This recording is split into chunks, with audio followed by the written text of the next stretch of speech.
Bismillahirrahmanirrahim.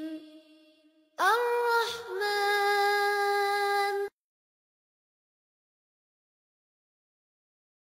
Berkaitan dengan bagaimana bertobat dari perzinaan.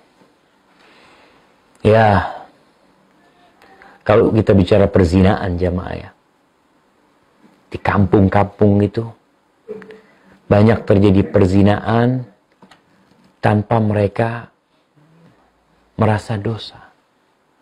Bahkan yang menjadi pelacur, jadi apa. Terus bagaimana tobatnya? Orang yang berzina, terus bagaimana status anaknya? Orang yang berzina,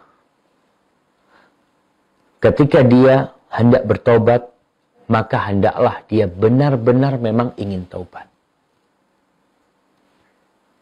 Artinya ikhlas niat dia untuk bertobat. Yang kedua, dia menyesali perbuatannya.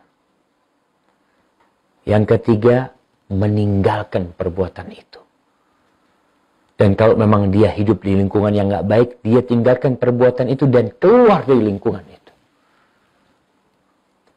Karena susah orang akan bertobat ketika dia masih di lingkungan yang lama. Sebagaimana kita tahu cerita yang membunuh 100 orang, 99 orang plus 1 ustadz yang dia bunuh. Apa yang harus dilakukan? Dia meninggalkan kampung. Kalau enggak, balik lagi nanti. Maka kadang-kala harus hijrah dengan dirinya. Ketika benar-benar mau tobat. Kemudian berazam untuk tidak mengulanginya. Memperbanyak amal soleh. Banyak istighfar. Terus dia perlu menumbuhkan di hatinya rasa takut. Karena ingat dosa zina ini termasuk dosa besar yang pelakunya diancam hukuman yang begitu menjijikkan di dunia. Itu yang harus dia lakukan. Semoga Allah Jalla Jalaluh mengampuni dosa dia. Dan dia tidak perlu cerita sama orang. Dia pernah berzina gini, nggak perlu. Dia tutupin aibnya. Jangan dia bongkar aibnya. Dan jangan merasa, Ustaz, Ana nggak tahan dengan dosa ini, Ustaz. Ana butuh orang curhat. Curhat atas nama orang lain. Ketika mau curhat, Ustaz gimana Ustaz? Gimana kalau ada seorang berzina? Dan dia berzina berulang kali. Jangan mengatakan, Ustaz saya pernah berzina.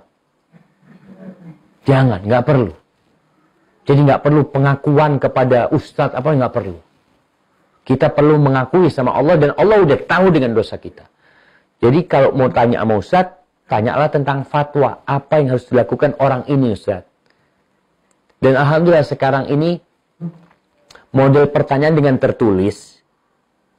Jadi banyak orang yang nggak tahu. Kalau dia Ustaz saya pernah berzina, nggak ada masalah. Karena apa? Karena nggak tahu Ustaz siapa yang bertanya ini. Dan orang-orang juga ada yang nggak tahu. Seakan-akan orang lain. Pertanyaan dia juga bermanfaat buat orang lain.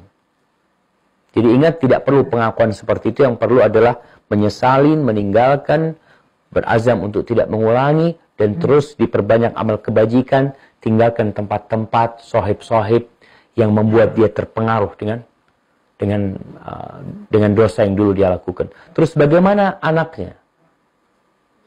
Kalau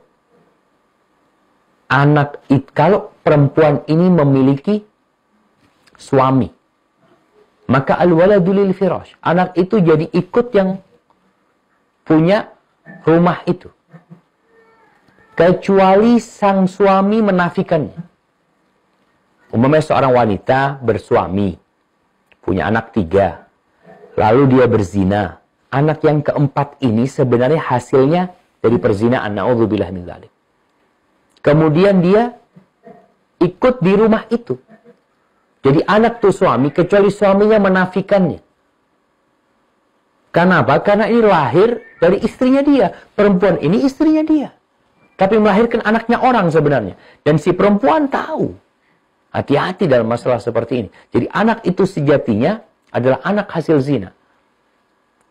Yang nasabnya tidak ikut bapaknya. Tapi ya terjadi kadang-kala di masyarakat, anak itu diakui sama bapak biologisnya, pada pendapat yang kuat, pendapat jumhur ulama, tidak bisa walaupun diakui oleh bapak biologisnya. Jadi anak itu ikut ibunya sebenarnya. Nasabnya ikut ibunya. Barakallahu fiik. Itu berkaitan dengan anak zina. Dan ingat, anak zina nggak punya dosa, jemaah. Tidak punya dosa. Sehingga anak zina itu tidak perlu dicaci maki, dicela, diasingkan. Bisa jadi anak itu masuk surga lebih dulu daripada yang mencaci dia. Karena memang dia nggak dapat dosa zina. Barakallahu fikum.